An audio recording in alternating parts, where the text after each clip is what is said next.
How to see if someone bought your shirt on Roblox mobile. Hi guys, welcome back to our channel. So in this video, I'll show you how you can check if someone bought your Roblox shirt using your phone. So it's a simple process, so follow the steps. Go ahead and open your Roblox application.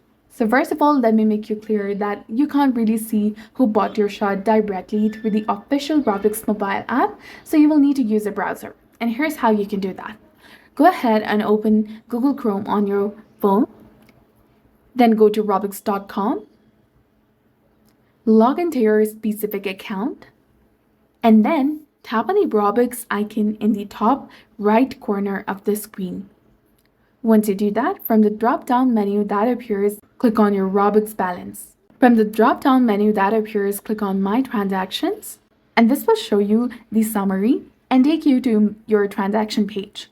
You can also access this page by typing www.robux.com/transactions into your browser directly.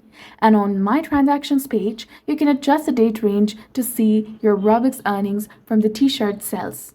Hopefully this helped you find how to see if someone bought your shirt on Roblox using your mobile device. So if this video was helpful, please don't forget to like, comment, share, and subscribe to our channel for more amazing tips and tutorials. Thanks for watching. See you in the next one.